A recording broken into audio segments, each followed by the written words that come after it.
테스토스테론은 다양한 기능을 가진 놀랍도록 강력한 호르몬입니다. 테스토스테론 수치가 낮거나 테스토스테론이 부족하다는 이야기를 들어보셨을 것이고, 테스토스테론 클리닉이 곳곳에 생겨나는 것을 보셨을 수도 있습니다.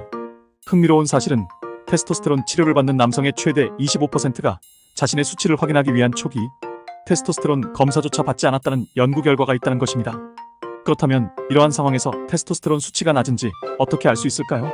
오늘 이 영상에서는 테스토스테론 부족을 구성하는 요소, 테스토스테론 수치가 낮으면 신체에 어떤 일이 일어나는지, 테스토스테론 부족으로 인해 경험할 수 있는 징후와 증상, 그리고 테스토스테론 치료를 시작하거나 시작하는 이유에 대한 주요 목표와 요점에 대해 이야기해 보겠습니다.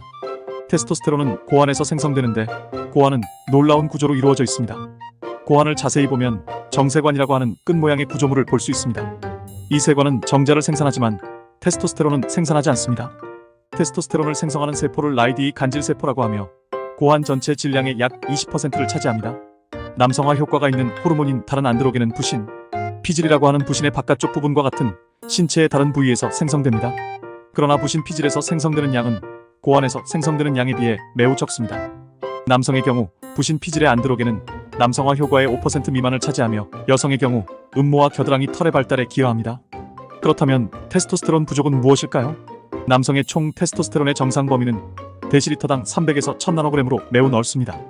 여성은 이보다 훨씬 낮은 데시리터당 15에서 70나노그램입니다. 남성의 경우 300 미만은 미국 비뇨기과학회에서 사용하는 기준치인 테스토스테론 부족으로 간주할 수 있습니다. 그러나 테스토스테론 수치가 데시리터당 300나노그램이라는 수치만으로는 테스토스테론 부족을 진단하기에 충분하지 않습니다. 먼저 테스토스테론 수치가 낮다는 것을 보여주는 두 가지 검사 결과가 필요하며, 각기 다른 날에 이상적으로는 아침에 측정해야 합니다. 테스토스테론 수치는 일중 변동이 있으며 오전 8시경에 가장 높은 수치를 보입니다. 이러한 변화는 젊은 남성에게 더 두드러지고 나이가 많은 남성에게는 덜 두드러집니다. 테스토스테론이 부족한 사람을 공식적으로 진단하려면 이 두 가지 검사에서 낮은 수치가 나와야 하며, 테스토스테론 부족과 관련된 징후와 증상이 나타나야 합니다. 여기에는 근육량 감소, 비만, 피로, 업무 및 신체 능력 저하, 체모 감소와 같은 신체적 징후와 우울증, 인지 기능 장애, 기억력 저하, 짜증과 같은 인지적 징후, 성욕 감퇴 및 발기 기능 저하와 같은 성적 징후가 포함됩니다.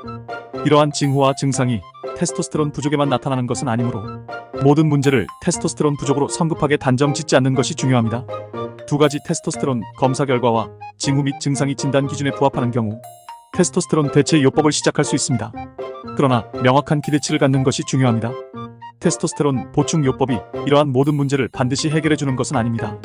미국 비뇨기과학회에 따르면 테스토스테론 대체 요법의 목표는 가능한 한 가장 낮은 용량을 사용하면서 수치를 데시리터당 약 45만 600나노그램까지 끌어올리는 것입니다.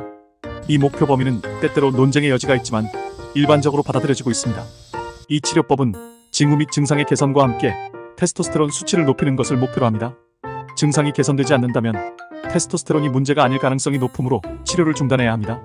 남성의 거의 절반이 수치를 다시 확인하기 위해 후속 조치를 취하지 않기 때문에 치료 시작 후 후속 조치가 매우 중요합니다. 효과적인 치료를 위해서는 수치를 모니터링하고 증상 개선에 따라 필요에 따라 용량을 조정해야 합니다.